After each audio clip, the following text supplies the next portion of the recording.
Bonjour à tout le monde et bonjour à Marie-Claude Bossière qui a accepté Bonjour notre à vous. invitation pour nous présenter son projet, le projet qui n'est pas son projet personnel, mais le projet d'une équipe entière. Et Marie-Claude Bossière, qui est une pédopsychiatre qui a travaillé pendant un longtemps sur le territoire et qui a plongé dans la clinique et a vu évoluer la clinique aussi dans le temps. Donc aujourd'hui, on aborde un problème clinique qui passe au-delà de la clinique, mais commence à devenir un problème social, c'est-à-dire qu'est-ce qui se passe quand l'homme rencontre la machine, on aurait dit à une époque, mais dans notre cas, les écrans.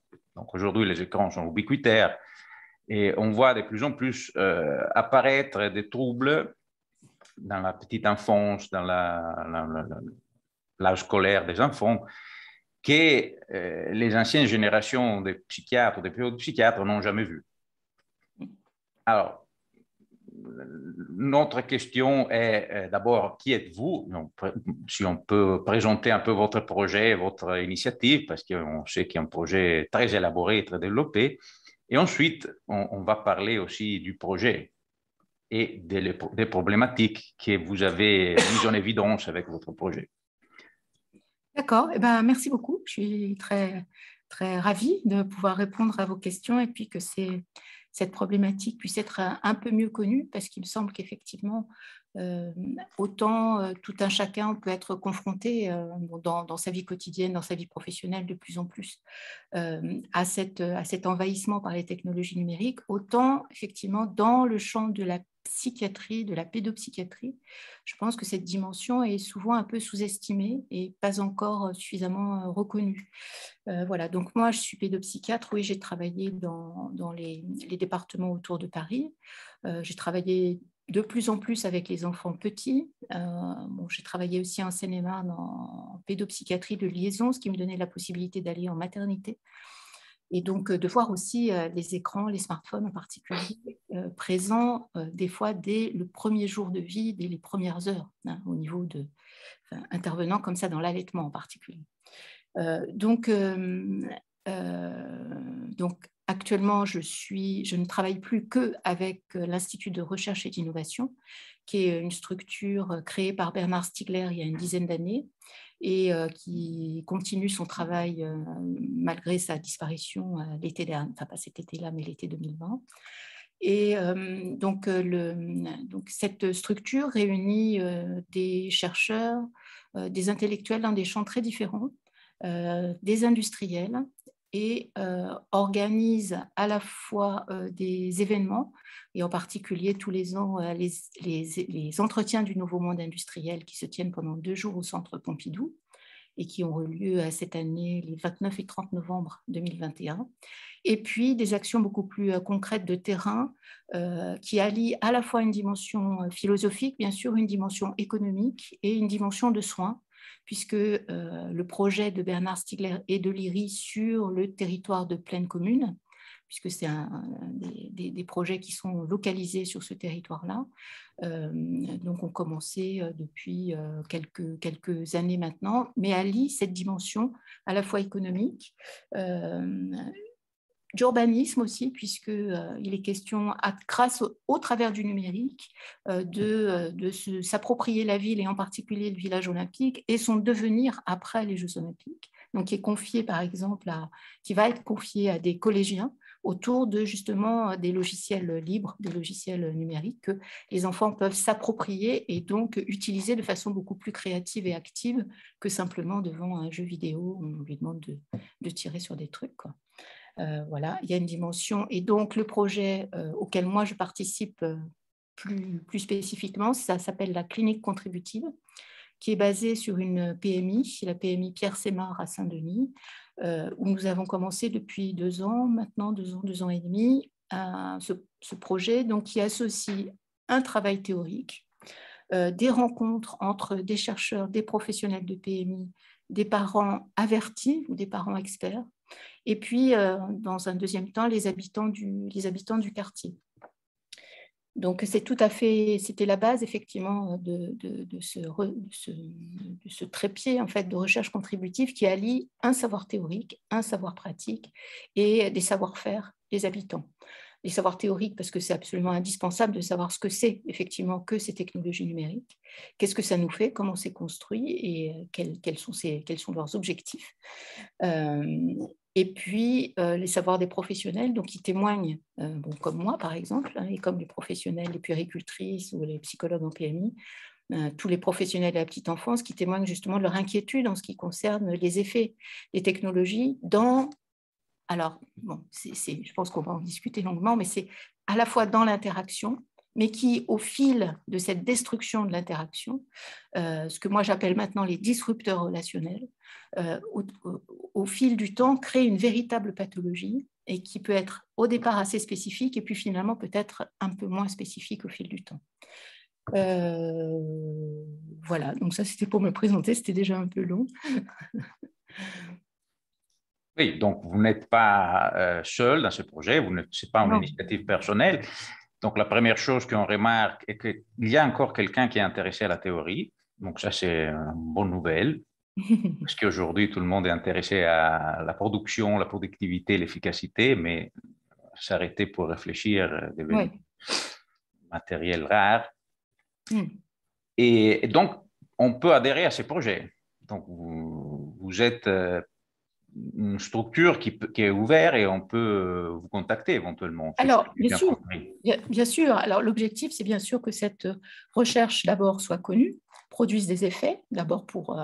alors, elle a produit des effets déjà dans notre groupe, hein, puisque chacun, individuellement, on n'est plus les mêmes qu'au début. Hein, c'est évident, puisqu'effectivement, d'avoir travaillé donc dans notre groupe, il y a un biologiste épistémologue qui s'appelle Maël Monteville, qui nous apporte beaucoup de connaissances en termes de vivant et de biologie, et qui fait des liens comme ça justement avec l'être vivant qu'est l'humain.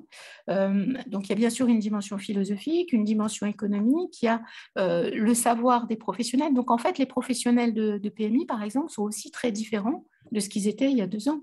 Ils ont changé des choses dans leur manière de faire, dans leur savoir-faire, dans leur savoir-vivre avec leurs enfants, dans leur façon d'élever leurs enfants aussi pour eux, et puis dans leur façon de parler aux habitants. Et ça, c'est en grande partie lié à la présence dans notre groupe de parents avertis. Alors, qu'est-ce que c'est que les parents avertis? C'est des parents avec qui moi, j'avais travaillé dans ma pratique clinique et qui ont mis en évidence assez rapidement justement le fait qu'ils avaient surexposé leurs enfants aux écrans, en étant bien sûr un peu coupables, hein, ou même très coupables, mais du coup qui avaient réussi à modifier leur façon de faire et donc à développer un savoir-faire qui est tout à fait enrichissant pour tout le monde et qui permet dans le groupe que les habitants soient aussi entendus par des personnes qui sont à ces places-là et qui modifient forcément la place de chacun, hein, puisqu'on s'appuie aussi beaucoup sur cette notion qui vient de Gilbert Simondon, c'est-à-dire l'individuation psychique et collective, c'est-à-dire qu'on est des êtres individuels qui se sont construits avec, bien sûr, notre patrimoine génétique, l'épigénétique, notre papa, notre maman, nos grands-parents, notre environnement, mais aussi de façon beaucoup plus large. Et peut-être quelque chose qui n'est pas encore bien, en tous les cas, bien compris ou bien intégré du côté du champ de la psychiatrie, de la pédopsychiatrie, c'est cette dimension technique. Hein. Tu parlais des machines tout à l'heure. Alors, effectivement, les machines font que actuellement, on n'est plus les mêmes humains qu'il y a 1000 ans. Hein. C'est vrai qu'on a une façon de se servir des couteaux, des fourchettes, de la voiture, de l'écriture, qui sont effectivement complexes. Tout ça sont des outils, des machines en ce qui concerne les automobiles. On a un environnement de machines qui ont forcément modifié à la fois notre schéma corporel, notre façon d'être, notre accès à des ressources, et qui modifie aussi et qui joue sur notre individuation. C'est-à-dire qu'on est des êtres collectifs et cette dimension collective et technologique est tout à fait importante et encore plus importante maintenant avec cet envahissement par les technologies numériques qui est à la fois très récente, hein, puisque je rappelle toujours que les smartphones, c'est 2007-2008, les tablettes, c'est 2012-2013. Donc, on est en 2021. hein. C'était hier. Et en fait, on baigne tous là-dedans. Et ça, c'est aussi un des ressorts théoriques fondamentaux pour nous, c'est-à-dire ces principes de la psychothérapie institutionnelle où de toute façon, on est tous dans le même bain et on est tous malades. Et à partir de là, chacun avec ses différences, ses spécificités, ses spécialités en termes de savoir, de connaissances, eh bien, malgré tout, on est tous là-dedans un peu démunis et souvent un peu addicts aussi, hein, puisque, bon, par exemple, on sait très bien que les adultes, par exemple, nous, si on s'imagine être passé 2 heures sur son smartphone, en fait, en regardant dans ses paramètres le temps qu'on a passé sur son smartphone, en fait, on va se rendre compte que ce n'est pas 2, mais c'est 4. Hein. Donc, il y a une dimension d'addiction pour tout le monde, mais qui n'est pas encore très bien documentée, pas encore très bien connue, pas très bien reconnue. Hein. Ça fait jamais plaisir, en fait, de savoir qu'on est un peu addict et qu'on perd le contrôle. Hein, mais alors, on parle des enfants, bien sûr, mais les enfants d'abord, enfin, en particulier les jeunes enfants. Donc, on rappelle la formule bien connue de Winnicott, un bébé seul, ça n'existe pas. C'est-à-dire qu'effectivement, comment un bébé, un petit être là qui pèse 5 kilos, non, 5 kilos, n'importe quoi, 3 kilos à la naissance et 50 centimètres, comment est-ce qu'il va se développer et comment il va, à 3 ans, parler, marcher, échanger des connaissances avec les autres, savoir susciter les réactions des autres, avoir de l'empathie et développer ses connaissances, il ne le fait pas tout seul. Hein. C'est impossible qu'il le fasse tout seul. Et ces objets technologiques qui interfèrent avec la relation d'abord, avec le développement ensuite, ont forcément des effets à la fois justement sur le plan du développement psychomoteur et sur le plan de la relation humaine. Oui, mais je vous suis totalement. Et je trouve intéressant aussi ce que vous avez dit concernant la composition de l'équipe.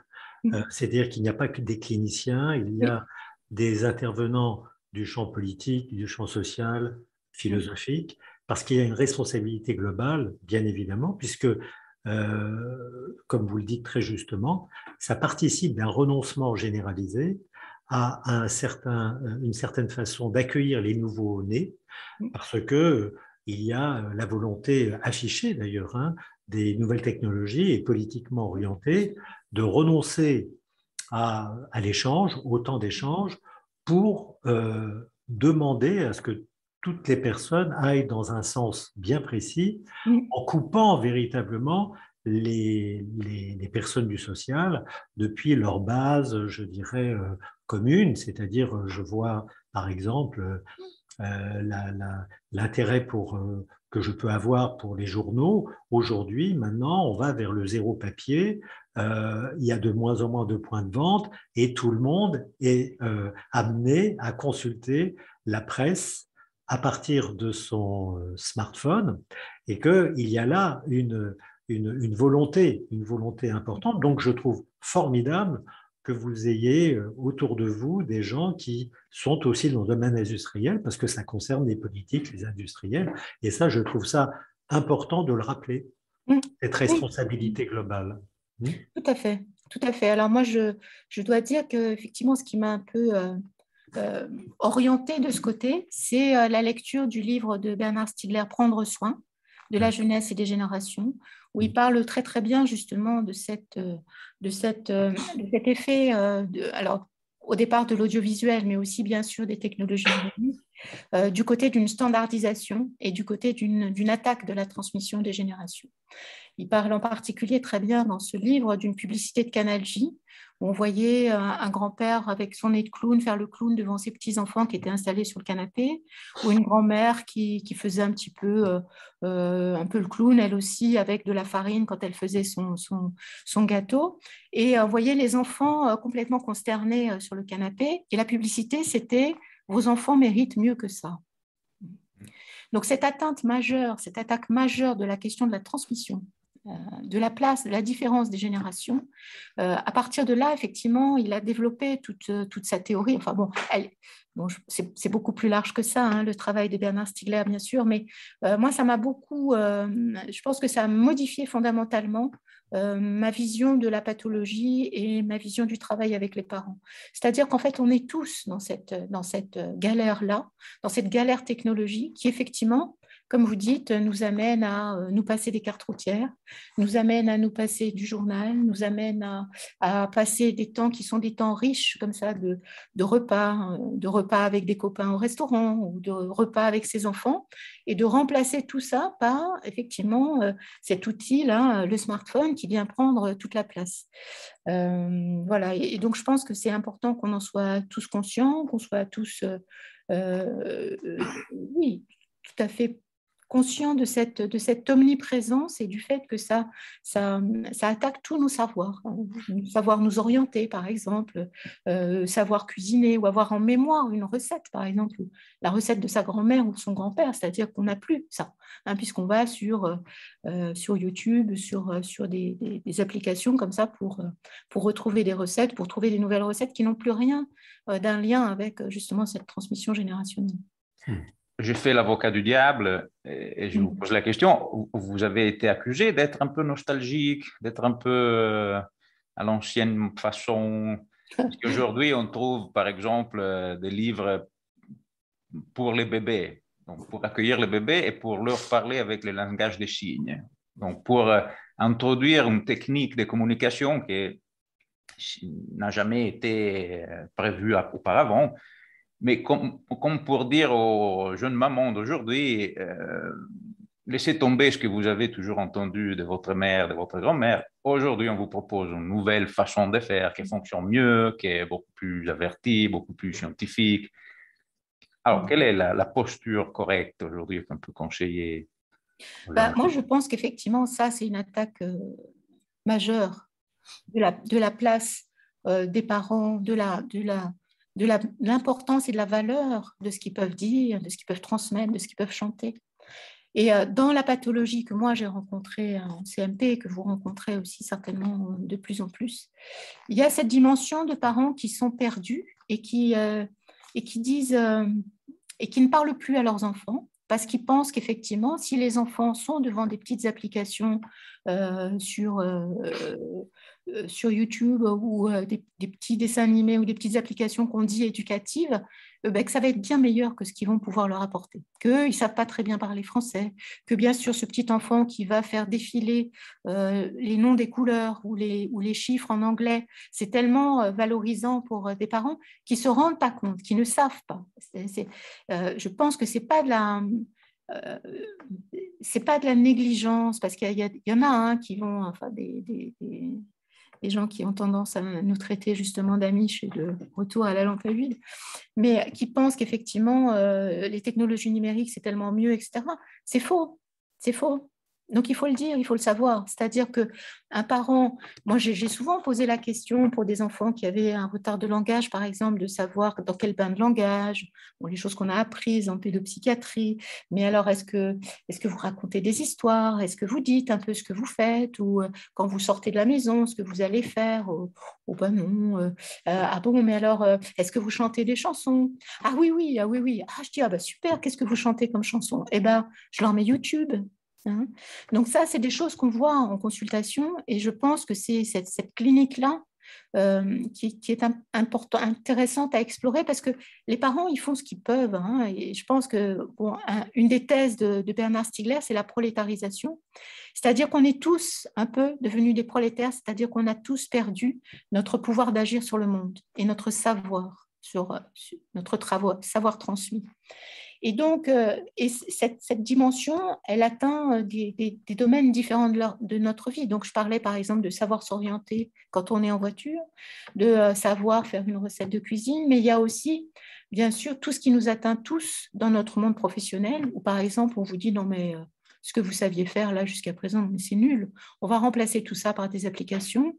Bon, je ne sais pas si vous avez vu la dernière intervention des assises de la psychiatrie, donc, qui ont lieu il n'y a pas très longtemps, où en fait on invite un PDG de start-up qui nous dit mais il n'y a pas de problème, vous êtes embouteillé dans les CMP, eh bien, alors il ne le dit pas tout à fait comme ça, mais genre, on va vous arranger tout ça en vous vendant, en mettant en place des applications de prévention, des applications de diagnostic et des applications de thérapeutique. Voilà. Et des applications des patients, alors. Comme ça va. C'est-à-dire que le patient va pouvoir avoir accès à une application et on va lui poser quelques questions, donc il va répondre. Donc ça va remplir une grille plus ou moins verte, orange, rouge. Et si c'est rouge, alors à ce moment-là, peut-être on va quand même lui conseiller d'aller voir son psychiatre. Mais il va y avoir aussi des applications dites de thérapeutique, de thérapie comportementale, bien sûr, hein, bon, ça va pas être de la psychanalyse. Et voilà, c'est ça qu'on nous vend à la fin des assises de la psychiatrie. Hein. Voilà, donc ça, si ce n'est pas une attaque du savoir-faire des psychiatres, du savoir-faire, de tout ce qui nous a constitué, et qui n'est pas si vieux, hein, parce que Freud, voilà, c'est quand même que la fin du 19e, donc voilà, 120, 130, 150 ans, si tout ça, ça se réduit à des applications, finalement, ce n'est pas très compliqué, hein, il suffit d'appuyer sur on-off, 0, 1, enfin, on va être tous digitalisés, donc ça, c'est une attaque de notre savoir, et on voit bien, en fait, comment depuis une vingtaine d'années, peut-être un peu plus, mais depuis une vingtaine d'années surtout, comment tout le savoir de la psychanalyse est remis en question, ridiculisé, contourné, comment effectivement le champ politique se permet d'interdire par exemple la pratique du packing, c'est-à-dire comment le politique intervient dans le soin. Hein. Donc, si ce n'est pas une prolétarisation des soignants, si ce n'est pas justement une dévalorisation, la façon de vous dire, de nous dire votre savoir ne sert à rien, c'est ringard, ça a 40 ans de retard, hein, ça c'est des choses qui sont écrites par les politiques. Voilà, on est tous prolétarisés, et les parents aussi. Les parents à leur manière, à leur mesure, et c'est pour ça qu'effectivement, cette dimension de dire on est tous dans la même galère, et de réintroduire les principes de la psychothérapie institutionnelle, ok, on est tous malades, et bien on va tous travailler ensemble pour essayer de s'en sortir et de localement, en tous les cas, de façon peut-être horizontale et échapper à ce pouvoir top-down, d'essayer de construire quelque chose de différent. C'est un peu ça la clinique contributive. Et c'est un peu ça qu'on essaye d'encourager un peu partout, puisqu'on est un peu sollicité maintenant par exemple, Mulhouse, Marseille, voilà, d'autres villes qui essayent de construire aussi, parce qu'il y a des gens de terrain qui sont très conscients de ça. Les commissions, enfin, les conseils locaux de vie locale, non? De territoire des professionnels, voilà, enfin, les CTPS, là, ouais. Bon, il y a des gens sur lesquels on peut s'appuyer. Oui, parce que ce que vous dites, et je trouve plus qu'important de le rappeler, surtout, j'espère que cette vidéo sera vue par de nombreuses personnes, c'est l'apparition depuis, à mon avis, un peu plus une quarantaine d'années de cette nouvelle qu'on voulait et qu'on voudrait nous voir absorber, c'est qu'il est question de bâtir l'humain sur une montagne d'informations, alors que ce que vous rappelez, c'est que le désir des parents, même s'il se dit avec des accents pas possibles ou des emprunts de différentes langues, l'enfant est incroyablement friand de tout cela, puisque c'est son terreau, et non pas cette information qui devrait aplatir, voire annihiler le désir qui anime ses parents, même si par ailleurs on sait bien que, et la psychanalyse nous le dit, ce désir il est effectivement assez difficile à soutenir, mais la ligne que vous défendez est évidemment quelque chose à rappeler. Je trouve ça essentiel, entendu. Et moi, c'est vraiment ce qui m'a interpellée aussi dans ma pratique. C'est-à-dire, bon, c'est vrai que je voyais beaucoup plus d'enfants petits que d'enfants plus grands. Mais quand même, au bout d'un moment, de voir toujours les mêmes enfants, c'est un peu étonnant. C'est-à-dire de voir des enfants qui, à 2 ans et demi, 3 ans, ou au début, enfin, dans le meilleur des cas, avant l'entrée à l'école maternelle, mais souvent aussi, des fois, après l'entrée à l'école, parce qu'il y a une banalisation encore des retards de langage. On dit toujours, oui, mais l'école va vous arranger tout ça. Et en fait, dans ma clinique, donc le fait de voir des enfants qui parlent de la même manière, hein, effectivement, vous disiez la question du désir et la question de la différence et de la singularité dans le langage. C'est vrai que c'est fondamental. Nous, tous les trois, là, on ne parle pas de la même manière.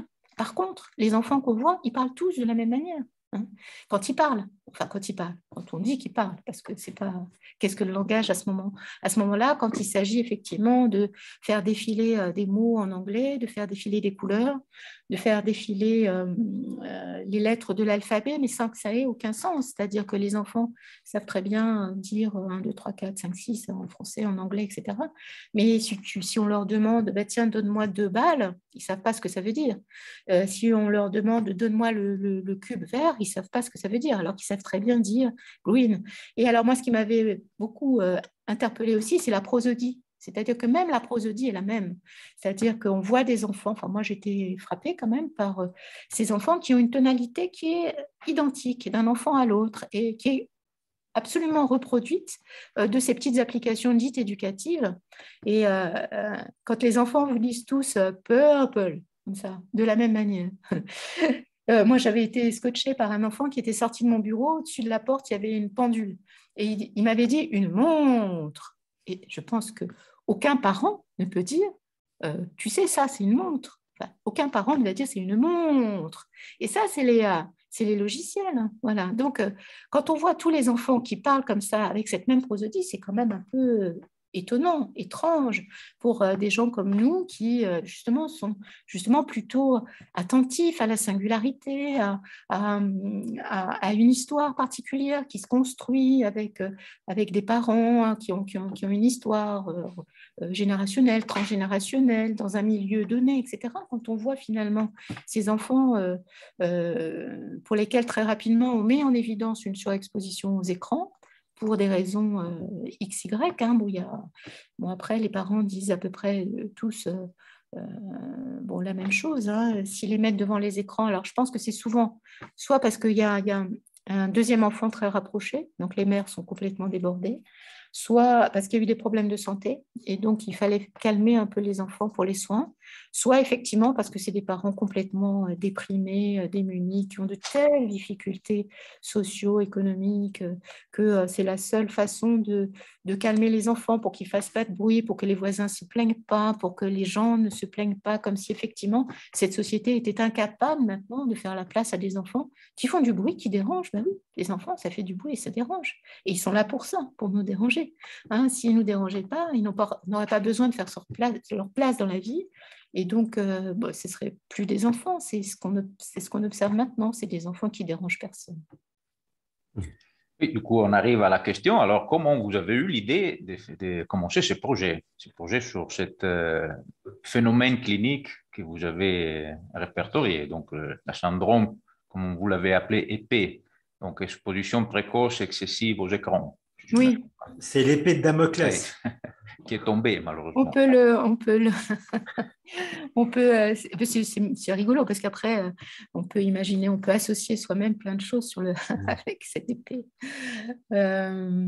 Cette épée, c'est aussi une façon de se toucher.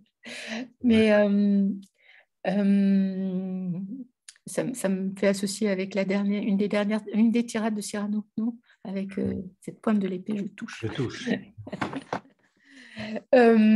Alors, moi d'abord, effectivement, donc c'est dans ma clinique. Hein, je me suis dit, mais quand même, c'est très étonnant. Enfin, bon, cette surexposition aux écrans, on n'en parle pas beaucoup. Voilà. Et puis, j'avais fait une intervention dans un colloque de Cannes et il y a une pédiatre qui m'a dit, mais tu n'as pas vu cette vidéo du docteur Ducanda? Donc, je suis allée voir cette vidéo du docteur Ducanda, médecin de PMI dans l'Essonne, qui avait posté comme ça de façon très, très artisanale sa vidéo sur YouTube. Et qui, moi, je me suis dit, mais voilà, mais on voit les mêmes enfants. À Draveil, c'est à Draveil. Je crois que c'est à Draveil au Juvisy parce que j'ai été médecin directeur du CMPP de Juvisy et j'ai eu le plaisir de rencontrer le docteur Ducanda. Oui. Et bon, moi, j'ai trouvé ça tout à fait passionnant, sa vidéo, où elle parlait bien clinique. Bon.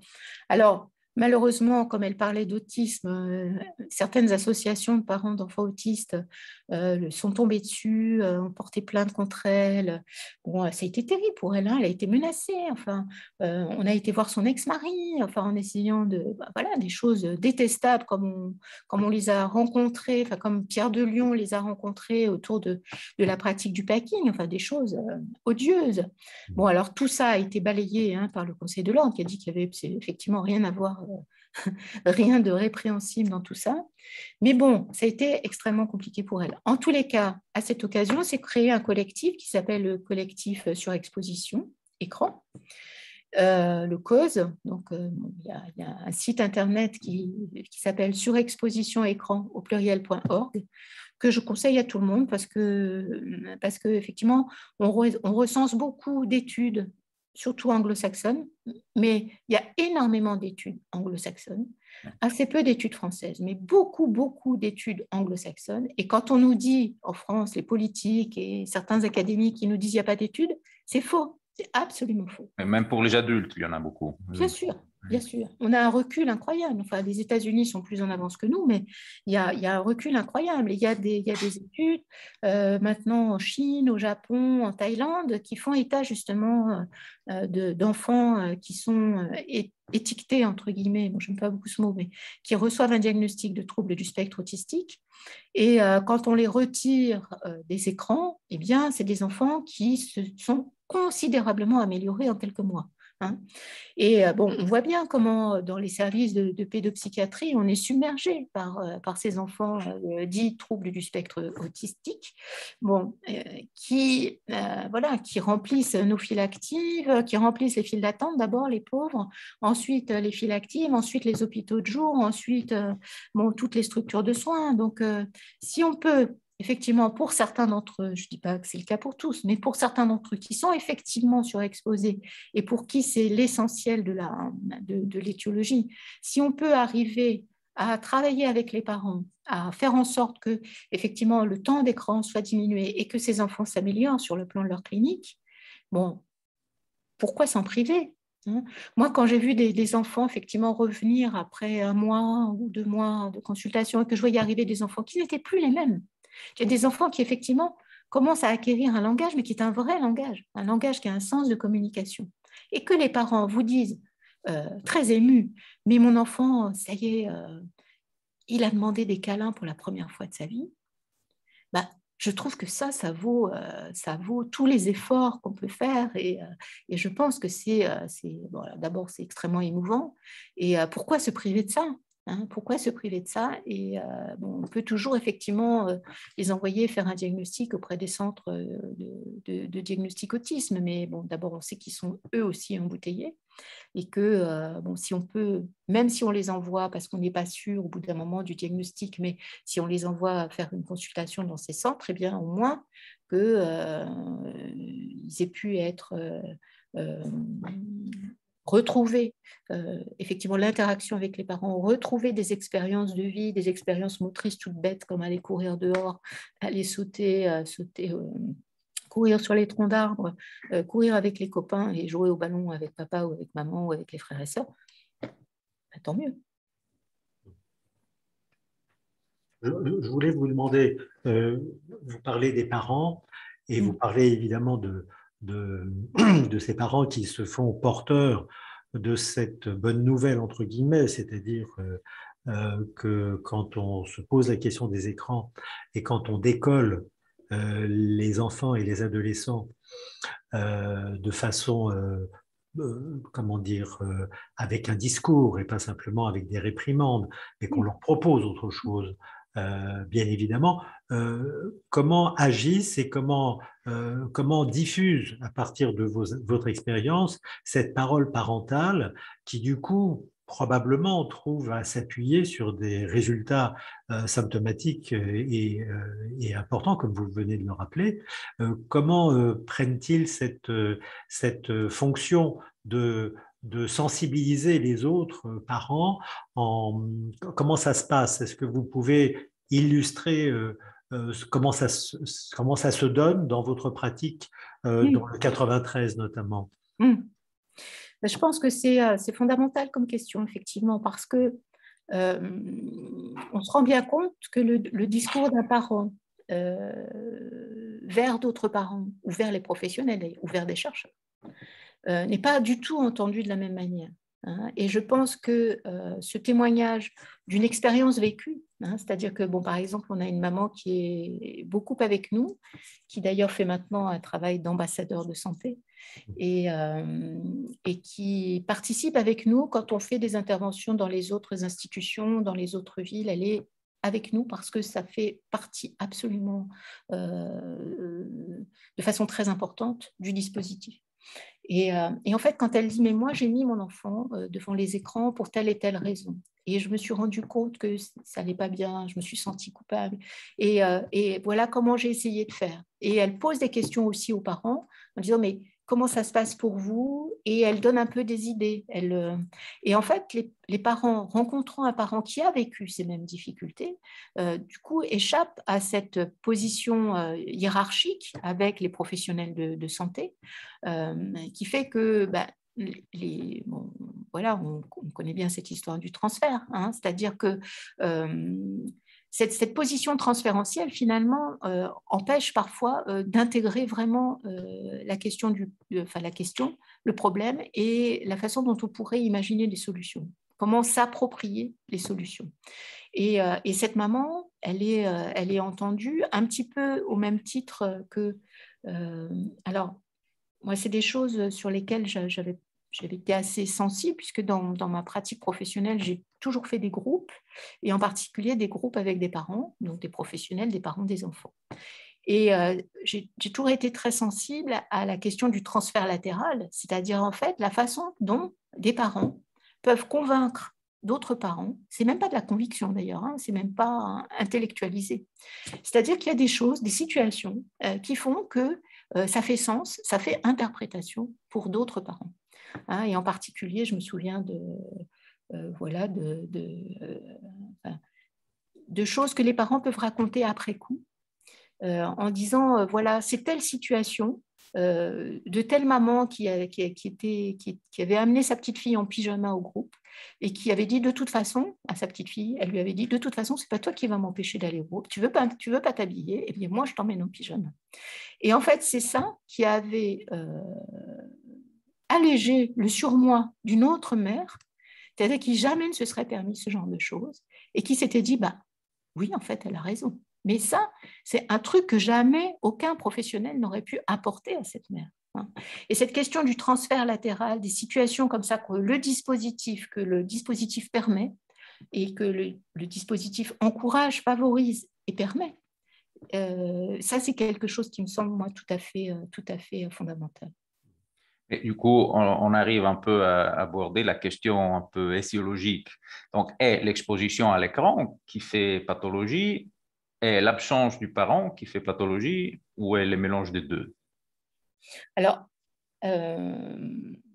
moi, je pense on peut dire qu'il y a les deux. Hein, c'est-à-dire que il y a bien sûr, quand les enfants sont devant les écrans, il y a les effets secondaires, hein, ce qu'on peut appeler des effets secondaires de trop d'écran, c'est-à-dire en termes de santé physique, hein, d'abord, puisque quand on est devant son écran, on ne bouge pas, on n'explore pas le monde, on n'explore pas en particulier la troisième dimension, la profondeur, le fait de savoir que, bah oui, un objet est tombé, on va aller le chercher derrière un meuble, il va falloir bouger son corps, aménager, pousser une chaise, etc. Donc tout ça, ce sont des expériences motrices qui sont absolument impossibles avec les écrans. Hein. Les écrans, d'ailleurs, donnent une forme de structuration en deux dimensions qui est quand même un peu problématique, à la fois pour soi, hein, physiquement, psychiquement, et aussi du côté des apprentissages. Pour apprendre, on a besoin de cette troisième dimension. Mais il y a bien sûr, alors bon, il y a ces effets en termes physiques, en termes de sommeil, hein, puisqu'en fait, on sait, alors plutôt pour les plus grands, mais aussi chez les petits, hein, l'étude ELF, l'étude française, qui étudie 18 000 enfants nés en 2011, a publié ses résultats, toujours un peu tard, hein, l'épidémiologie est toujours en retard par rapport à la technologie, où en fait, ils ont mis en évidence de façon claire que plus il y avait de temps d'écran chez les tout petits et plus, effectivement, il y avait des troubles de l'endormissement, des troubles de la qualité du sommeil, des troubles du comportement de l'agitation et des troubles de l'attention et des troubles du langage. Ça, c'est tout à fait documenté pour tout le monde. Donc ça, c'était effectivement du côté plutôt un peu des apprentissages. Mais effectivement, plus fondamentalement, il y a ce qui se passe quand les enfants sont confrontés à des parents eux-mêmes sur leur smartphone. Et bon, je vous parlais tout à l'heure de la maternité. Bon, je me souviens avoir vu une maman en maternité qui avait son bébé dans les bras, mais c'était les premiers jours. Bon, on sait très bien que l'allaitement, ça ne se met pas en place dans les 2 jours, que les mères, elles sortent à 2 jours de vie, 2 jours de la maternité, parce qu'il faut faire la place aux autres et que ce n'est pas rentable. Mais en fait, l'allaitement, la mise en place de l'allaitement, c'est 4 jours. Donc, ce que je dis, c'est l'allaitement, la biologie est irréductible à la technologie et à l'économie, c'est-à-dire que non, de toute façon, ça ne sera pas en place. Donc, les mères sont en difficulté. Donc, qu'est-ce qu'elle faisait, cette petite maman avec son bébé qui était agité devant le sein? Elle a pris son smartphone, elle a mis le smartphone à côté du sein, et le bébé a ouvert la bouche, il a ouvert les yeux et la bouche, il a pris on ne sait pas trop quoi, le smartphone, le sein dans le smartphone. Enfin, voilà, donc c'est le premier jour de vie. Donc, les smartphones, ils sont déjà là. Donc ça, c'est déjà une perturbation majeure, puisque effectivement, donc il regarde le smartphone, il ne regarde pas les yeux de sa mère. Donc cet échange de regards qui est le premier support de la tridimensionnalité, puisque le premier axe, c'est l'axe vertical, et le deuxième axe, c'est cet axe horizontal. Donc c'est cette interpénétration à la fois des regards du sein dans la bouche, mais du regard des yeux de la mère dans les yeux de l'enfant, qui est complètement perturbé, déjà. Donc, c'est un disrupteur majeur. Moi, j'appelle ça un disrupteur relationnel. C'est-à-dire qu'effectivement, après, au fil du temps, tous ces parents qui sont indisponibles, qui ne vont pas être dans l'interaction, qui ne vont pas réagir au gazouillis de l'enfant parce qu'ils sont devant leur smartphone, qui ne vont pas réagir aux premiers mots ou aux manifestations physiques du bébé qui va dire là j'aurais bien envie que tu me prennes ou j'aurais bien envie de quelque chose, etc. Ces parents qui sont indisponibles, c'est effectivement une attaque, une destruction de l'interaction dans tout ce que ça a de fondamental et dans tout ce qu'on connaît bien nous, puisqu'en fait, c'est tout ça notre savoir. Le savoir hérité de nos pères, c'est effectivement Winnicott, le miroir, le premier, les yeux de la mère comme le premier miroir. C'est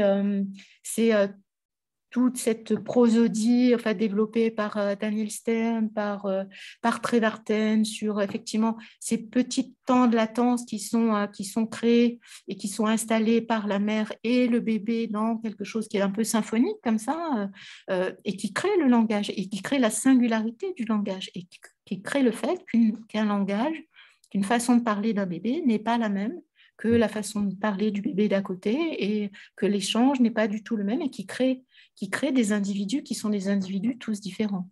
Donc effectivement, il y a à la fois les effets secondaires sur le développement de l'enfant, à la fois physique et à la fois psychique, et puis toute cette perturbation majeure de la relation qui aboutit effectivement à ce qu'on a décrit avec Daniel Marcelli et avec Annelise Ducangas sous le terme épée.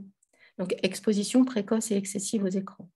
Donc, ce modèle clinique pourrait mettre d'accord soit la vision des troubles neurodéveloppementaux, soit la vision psychopathologique. Il y a un peu des deux. Oui, alors bon, bien sûr, tout est neurodéveloppemental maintenant. Oui, on va y arriver. Oui.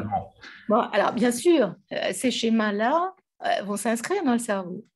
Bien sûr, l'absence d'interaction, bon, ce qu'on sait déjà au niveau de tous ces neurones qui sont présents à la naissance, mais de toutes ces connexions synaptiques qui vont s'installer de façon définitive si elles sont utilisées, et qui ne vont pas s'installer si elles ne sont pas utilisées.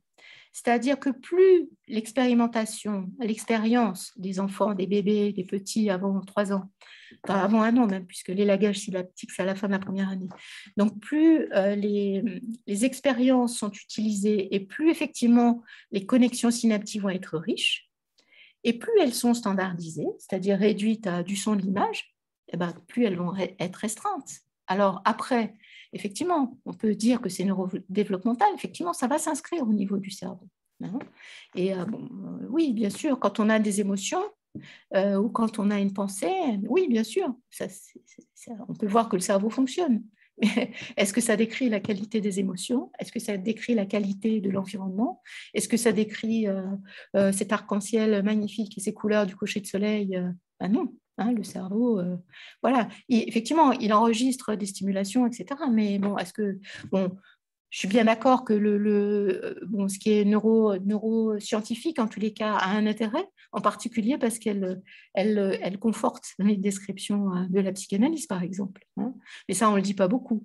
Mais par exemple, effectivement, tout ce qui concerne la comodalité sensorielle qui est décrite maintenant par les neurosciences, bah, elle conforte ce que décrivait Geneviève Vague, elle conforte ce que décrivaient les psychanalystes d'enfants quand ils observent effectivement le développement des enfants autistes, par exemple.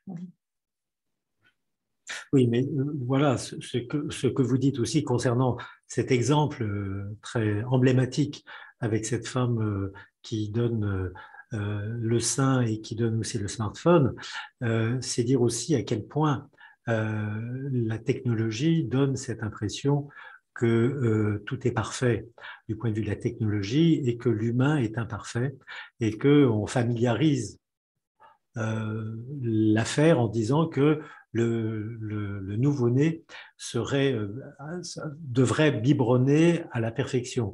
Ce qui est tout de même extraordinaire, c'est quand on sait que effectivement le fait même de parler suppose qu'on n'attrape absolument pas l'objet qu'on vise, mais qu'il faudra toute une vie pour surtout s'apercevoir que l'objet primordial, on ne l'aura pas. C'est ce qui est effectivement, c'est l'imperfection au cœur même de l'humain, alors que la technologie est un leurre. D'ailleurs, cet enfant est leurré d'une certaine manière, puisqu'on lui fait admettre que sa vie et son avenir sera parfaitement entendu et abreuvé à la technologie du zéro faute et zéro je ne sais quoi d'autre. Alors, je trouve ça emblématique, d'autant que ça donne aussi, et vous l'avez parfaitement dit, ça donne l'idée que aux parents de ne pas faire même l'expérience de leur imperfection, voire même de rater, de faire des ratages, de pouvoir même s'enseigner dans le ratage, et que là, il y a un renoncement auquel les enfants, d'ailleurs, à mon avis, cliniquement, j'ai pu, moi, percevoir une agitation du fait du renoncement des parents. C'est-à-dire qu'il y a une espèce d'angoisse qui s'installe au niveau des enfants, à savoir qu'ils savent, eux, que l'écran est en fait le signe d'un renoncement du côté de l'autre. Oui.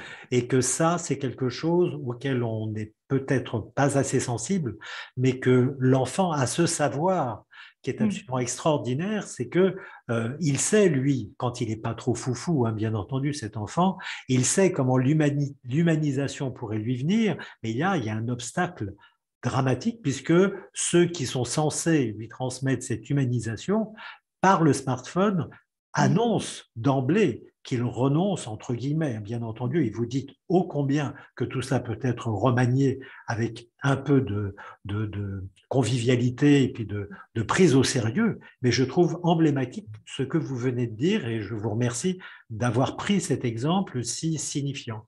Ouais. Parce qu'effectivement, nous, on rencontre dans notre clinique l'exemple des parents qui n'arrivent pas à arrêter l'exposition des écrans des enfants. Moi, quand j'ai dit il faudrait arrêter de lui donner la tablette, de lui donner le téléphone à l'enfant, il dit mais je n'y arrive pas. Comme si c'était quelque chose qui va au-delà de leur capacité. Alors moi, par provocation, je leur dis mais pensez que la tablette soit l'équivalent de l'alcool. Si votre fils boit une bouteille de whisky, vous lui prenez la bouteille sans discussion. Mais on voit effectivement que face à ce problème, il n'y a pas de solution pour certains parents. Et puis je rajouterais aussi que le fait d'avoir mis un smartphone à côté du sein dit aussi la place interprétative qu'on peut tirer, à savoir que le smartphone, c'est l'équivalent du sein, y compris pour les adultes que nous sommes, et que nous avons beaucoup de peine à renoncer au premier objet. Ça, je veux dire, c'est interprétatif, ô combien interprétatif, bien entendu. Premier objet d'addiction, oui. Absolument. Absolument.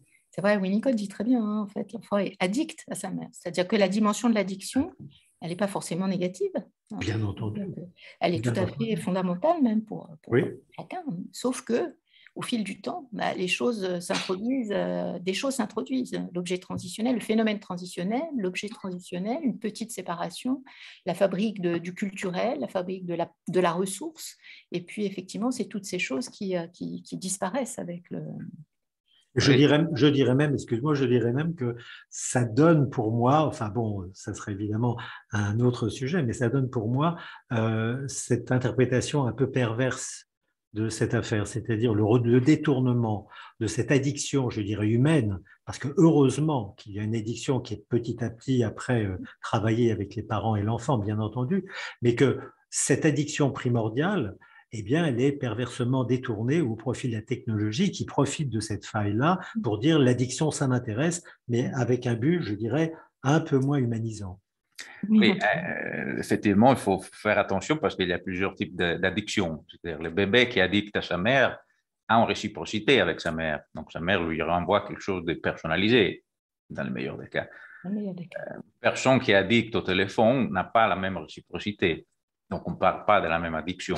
Oui. Alors, oui, enfin, c'est assez intéressant d'introduire l'addiction de la mère à l'enfant. C'est-à-dire qu'il y a, là, il y a quelque chose, effectivement, de tout à fait fondamental. Et comment est-ce qu'on peut, globalement, dans la société, prendre soin, justement, de cette addiction absolument nécessaire, fondamentale, qui existe entre l'un et l'autre. Et cette question du soin au maternel, je pense que c'est une dimension qui, moi, me questionne beaucoup. C'est-à-dire comment est-ce qu'effectivement le père peut permettre effectivement cette addiction. Alors bon, Winnicott, il a des mots très, très, très, très forts, parce qu'il dit en fait c'est un état psychiatrique, c'est ce moment d'addiction de la mère à l'enfant. Alors effectivement, mais il dit ça guérit tout seul en quelques semaines. Sauf que pour que ça guérisse tout seul en quelques semaines, il faut qu'il y ait un environnement. C'est-à-dire que ça peut pas être… il faut qu'il y ait le père, et puis autour, si possible, les grands-parents, et puis le groupe social, et puis la société qui permet… Toute la société, bien entendu. Freud, d'ailleurs, disait que l'amour est un état psychiatrique. Oui, aussi. Et une maladie. Et Shakespeare disait que c'est une maladie mortelle, en plus. Oui. Donc, il faut faire attention. Mm-hmm. Mais c'est vrai que cette vision de la clinique, cette vision du phénomène va au-delà de la clinique du patient. Là, on commence à parler quand même d'un ensemble de personnes. L'enfant, la mère, le père, donc ça devient une manifestation sociale. Donc, oui, et puis il faut reconnaître aussi tout le potentiel addictif qui est installé dans les technologies et dans les logiciels. Et cette façon voulu, vous précisez voulu, bien entendu. Travailler, où il y a des neuropsychologues qui travaillent justement à renforcer le potentiel addictif des logiciels. Mais en fait, il y a des vidéos qui ont été faites par Arte sur la dopamine, et des petites vidéos qui sont assez bien faites, qui durent 7 à 8 minutes, qu'on peut voir sur YouTube, et qui parlent justement du potentiel addictif de Facebook, d'Instagram, de Snapchat, de Candy Crush. Et c'est tout à fait intéressant aussi, par exemple, de montrer ça à des enfants quand ils commencent à être un peu grands, par exemple, pour les aider à… Parce que l'idée qu'ils soient manipulés et qu'on contrôle leur comportement, ça ne leur plaît pas beaucoup, quand même, en particulier aux adolescents. Donc, ce n'est pas inintéressant de leur montrer justement ce potentiel addictif, et de montrer ça d'ailleurs aux adultes qui n'en sont pas toujours conscients, c'est-à-dire qui sont responsables justement du fait qu'on passe toujours beaucoup plus de temps devant son écran que ce qu'on croit. Votre intervention justement sur cet aspect-là de faire passer en tout cas ce que vous avez constaté cliniquement, j'avais une question qui m'est venue tout à l'heure et que je vous pose, c'est dans votre façon en tout cas de diffuser le résultat de vos recherches et puis le terrain bien entendu, est-ce que le fait de se rendre auprès dans les écoles de formation d'éducateurs, de psychologues, des gens qui viennent comme cela dans le médico-social et qui après, bien entendu, prendront la relève de ceux qui s'y trouvent, est-ce qu'il y a un volet qui concerne effectivement le fait de rencontrer pas uniquement les parents, pas uniquement les enfants, mais aussi les futurs les futurs professionnels du médico-social qui doivent être non pas avertis, mais disons sensibilisés, quitte à revenir vers vous pour développer et peut-être intéresser à ce que va être leur quotidien finalement. Alors, je ne sais pas s'il y a encore beaucoup de demandes de la part des formations d'éducateurs ou de Psychologues ouais. dans les facs, Pas non? sûr. Même des Je suis psychiatres. pas sûre. Enfin, oui, en psychiatrie, on voit bien. Enfin, moi, je me suis heurtée un peu à ça, hein, à cette une forme d'opposition quand même, hein, à vouloir concevoir la place justement de la technologie dans la pathologie et la place du monde, en fait. La question que je voulais vous poser est qu'est-ce qui a mal tourné et à quel moment? Parce que est-ce que c'est l'approche de la psychiatrie tragique, comme l'appelait Roland Gori, qui s'est affaiblie, qui n'est pas incisive comme c'était il y a à une époque, ou est-ce que c'est la nouvelle façon pro-technique, pro-technologie qui est particulièrement puissante et qu'on ne peut plus arrêter? Je pense qu'il y a les deux. Hein. Je pense qu'il y a, alors, il y a effectivement l'affaiblissement de la psychiatrie, hein, bon, qui passe un peu comme ça, comme un rouleau compresseur, hein, sur beaucoup de champs, la psychiatrie, la pédopsychiatrie. Moi, je rappelle toujours que les chiffres de la démographie médicale en pédopsychiatrie, c'est-à-dire qu'entre 2010 et 2021, il y a eu une perte, une diminution de 70% du nombre des pédopsychiatres. Hein. Qu'actuellement, en 2021, il y a 28 départements français qui n'ont pas de pédopsychiatre. Comment est-ce qu'on peut être fort quand on est aussi attaqué, aussi diminué au niveau de notre nombre déjà, hein? Donc, il y a cette attaque qui est considérable. Le fait que même les politiques nous disent qu'on a 40 ans de retard dans le diagnostic de l'autisme, par exemple, qui attaque notre façon d'élaborer des soins, hein, de disposer des soins ou d'imaginer des soins un peu singuliers pour chaque famille, puisqu'il faudrait que ça soit pour tout le monde pareil, hein, protocolisé. Comment est-ce qu'on peut résister à tout ça quand effectivement il y a des lobbies extrêmement puissants au niveau des ministères différents, que par exemple le simple fait d'installer un petit logo sur des jeux numériques pour les enfants, que d'installer ce logo-là, ça a été refusé par les politiques, hein. Un petit logo de précaution, hein, simplement. Donc, Oui, qui est auto-prescrite par les maisons informatiques. Oui, Il y a un code qu'ils ont créé par eux-mêmes. il y a des groupes de pression extrêmement importants, à la fois dans le champ de la psychiatrie, hein, puisqu'on sait bien qu'effectivement, tous ces gens qui veulent plutôt imposer effectivement les applications numériques pour faire prévention, diagnostic, traitement, et puis aussi pour imposer par exemple dans les écoles le tout numérique. Bon, c'est des groupes de pression qui sont extrêmement puissants, extrêmement riches, et bon, c'est vrai que les pédopsychiatres, enfin tout ce qui est de l'ordre de la complexité, de cette cuisine aux petits oignons, je dis, hein, où en fait on élabore les choses comme ça autour d'un individu de façon intelligente, sensible, posée, avec le temps, etc. Bon, tout ça, effectivement, ça ne va pas du tout c'est pas du tout compatible avec cette nouvelle doxa qui a tendance à s'imposer du tout neurologique, de vivre le neuroscientifique qui va nous régler tous les problèmes. Et voilà, c'est complètement incompatible. Donc, il y a un affaiblissement de la psychiatrie, oui, et puis on a été tellement attaqué, je pense aussi que, enfin, je me demande, hein, c'est une question que je me pose sur le fait qu'on n'ait pas tendance aussi, du coup, à être, du coup, un peu moins ouvert sur le monde. Parce que quand on est très attaqué comme ça, peut-être on a tendance justement à se raccrocher à ce qui est sa théorie, bon, ce qui est tout à fait normal, mais du coup, d'ouvrir la réflexion à la dimension plus globale, hein, du monde, justement à cette question de prolétarisation plus généralisée, et à la question de l'influence de la technologie, du milieu dans son sens large, hein, au sens de l'écosystème, autour d'un petit enfant, je pense que cette question, pour les psys, elle est peut-être encore un peu difficile. il faut élargir le périmètre de la réflexion, effectivement, à d'autres disciplines comme la sociologie, la philosophie, la biologie éventuellement.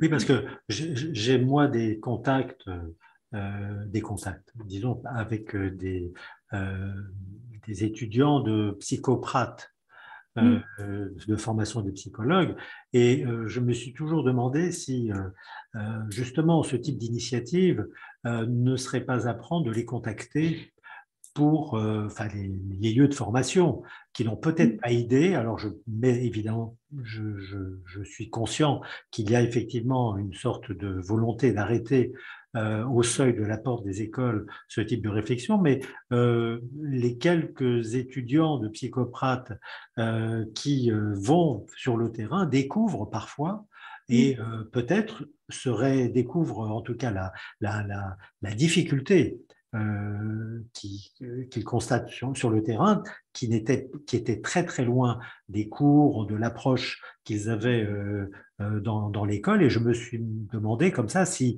un tel collectif, en téléphonant ou en prenant contact avec ces lieux de formation, en leur disant il y a là quelque chose d'important à faire entendre à ces futurs professionnels, si ce n'était pas un peu de notre devoir, en quelque sorte, de les contacter, un peu comme cette chaîne YouTube qui essaye aussi d'être à la portée de ceux qui veulent bien cliquer dessus, parce qu'il y a encore cette volonté de cliquer dessus qui reste encore ça c'est le sujet lui-même qui doit en décider, mais au moins de faire connaître qu'il y a là un énorme problème que vos collectifs et vos initiatives mettent en lumière de façon frappante. Oui, ce serait tout à fait intéressant de pouvoir faire ça, oui, bien sûr. Oui, ah oui, parce que c'est plutôt que d'avoir des jeunes gens dans le désarroi, comme il m'arrive de le constater, de dire qu'il y a certainement des pas à faire. Alors évidemment, c'est pas faire à la place d'eux, puisqu'on ne peut pas faire à la place d'eux, mais au moins de frapper à la porte en disant « Oyez, oyez ». Sachez qu'il y a des énormes problèmes et que vous devez être au moins informés. Après, à vous de faire le nécessaire, quoi, bien entendu. Oui, voilà encore un chantier. Oui. Alors, en ce qui concerne les jeunes, je pense que je peux parler aussi de l'association des Amis de la génération Thunberg, qui est une émanation aussi, une émanation de l'IRI. C'est-à-dire qu'en fait, c'est l'association il y avait l'association Ars Industrialis et l'IRI. l'IRI étant un peu la cheville ouvrière de Ars Industrialis. Ars Industrialis, donc, c'est une association qui avait été fondée, pareil, il y a une dizaine d'années par Bernard Stiegler et qui regroupait pas mal d'intellectuels. Et donc, il y avait des journées d'études organisées beaucoup à Pompidou, mais aussi ailleurs. Et Bernard Stiegler a souhaité faire rentrer des jeunes qui ont la particularité d'être à la fois militants et souvent des jeunes en formation scientifique. Et donc, Ars Industrialis a été rebaptisé Association des Amis de la génération Thunberg.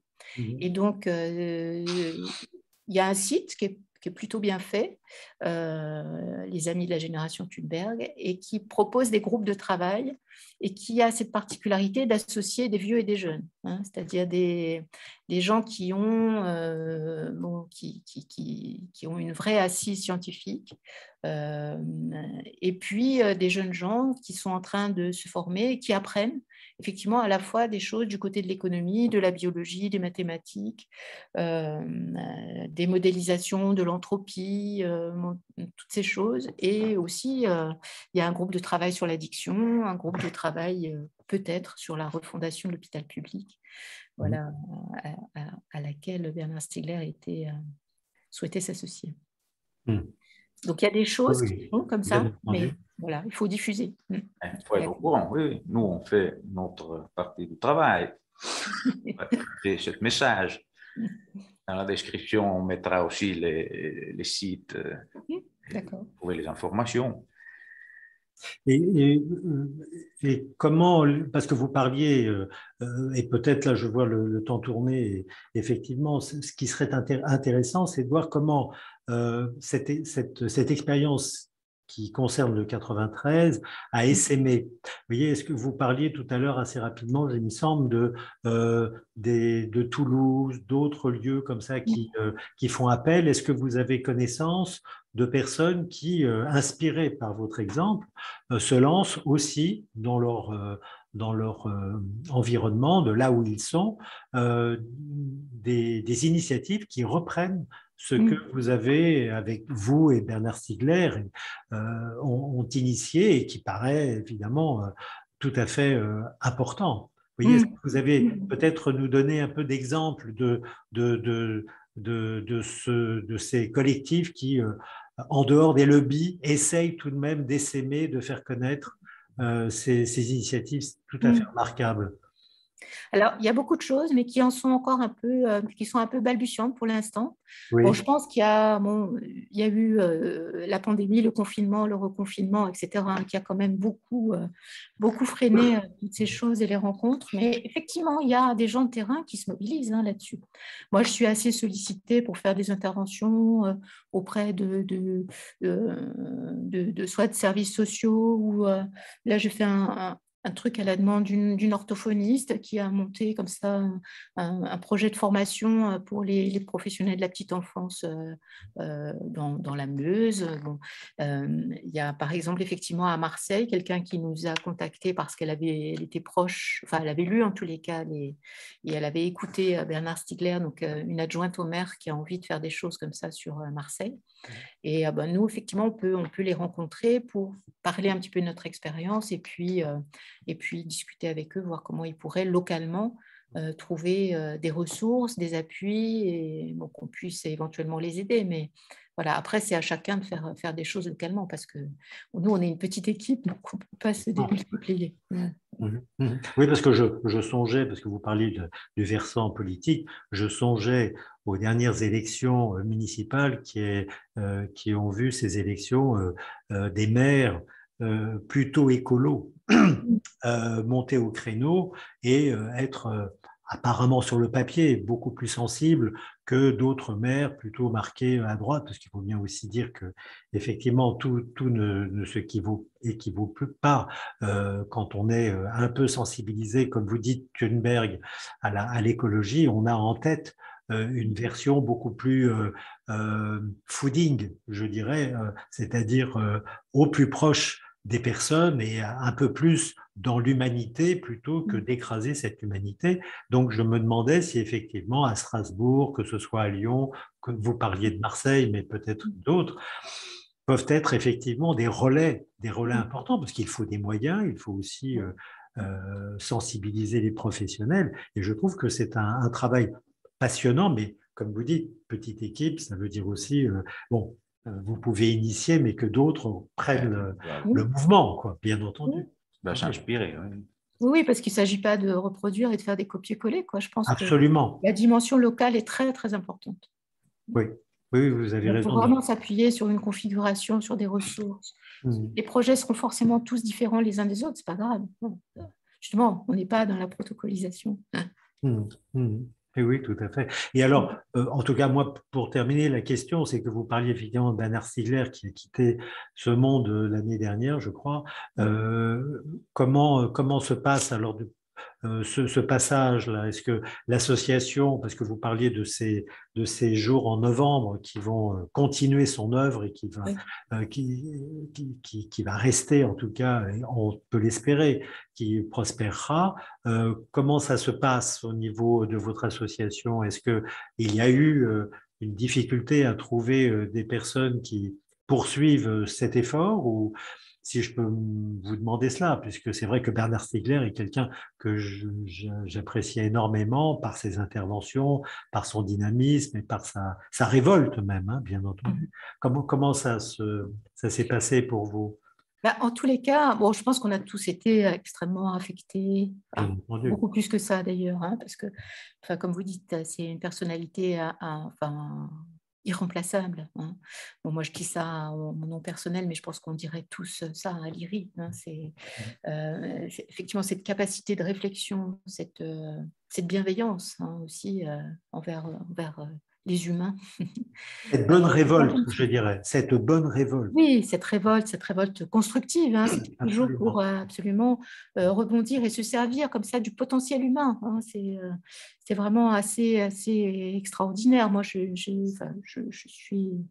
lui serai toujours très reconnaissante de ce temps que j'ai pu côtoyer un peu ses projets et puis et où on a pu échanger. Alors, par fidélité pour lui, je pense qu'on a continué tout ça, tous. On s'est serré les coudes et on a continué. Ces projets se poursuivent. Alors, bon, avec la difficulté du fait que c'est une petite structure et qui manque toujours de financement et qui court toujours après les financements. Et du coup, l'absence de Bernard Stiegler, je pense, fait que les financeurs sont peut-être un peu moins généreux. Voilà. Mais malgré tout, ça se poursuit. Il y a aussi la dimension à destination des collégiens qui se poursuit donc où on travaille justement avec ce logiciel, je ne sais plus si j'en ai parlé, qui s'appelle Mindtest. Donc, qui est la version libre de Minecraft ou l'inverse, je ne sais plus. Où, en fait, tous les collégiens, en tous les cas, sur 4 ans, sont inscrits dans un projet qui leur permet de modéliser leur collège, de modifier leur collège et de faire des projets d'aménagement de la cour de récréation et ensuite de se projeter sur le quartier et sur le village olympique pour imaginer des projets sur le village olympique. Donc, c'est une façon pour les collégiens qui sont parfois en difficulté sur le plan des disciplines académiques, mais en tous les cas de montrer leurs compétences, leur savoir-faire dans le domaine justement du numérique, du jeu vidéo et de les revaloriser, de les remettre un petit peu en scène. Et ça marche bien. Il y a de plus en plus de collèges qui sont emmenés dans ce... Voilà. Alors après, il y a aussi une dimension économique. Ça serait la dimension économique, c'est la création d'un revenu contributif, c'est-à-dire de permettre aux citoyens, dans la mesure où ils contribuent à la création d'un savoir ou à l'augmentation d'un savoir, où ils pourraient être rémunérés, en tous les cas sur le modèle des intermittents du spectacle, donc pas forcément de façon éternelle, mais en espérant en tous les cas qu'ils puissent, avec leur savoir et leur capacité augmentée, pouvoir trouver une place dans des circuits économiques plus habituels. Donc, mais ça, c'est pas encore, c'est un projet, mais en tous les cas, c'est quelque chose aussi, une réflexion qui se poursuit. Bon, oui, je pense qu'on a fait le tour des questions. Oui, Vous avez été très exhaustive, effectivement. En tout cas, enfin, moi, je tiens à vous remercier. J'ai pris beaucoup de plaisir et beaucoup, j'ai noté en tout cas les quelques éléments que vous nous avez livrés. Et puis surtout, j'espère, on fera en sorte que cette vidéo soit vue, que, comme disait Lorenzo, qu'à la fin de cette vidéo, qu'il y ait effectivement des éléments comme ça très concrets pour pouvoir se mettre en lien soit avec vous, soit avec les structures dont vous nous avez parlé.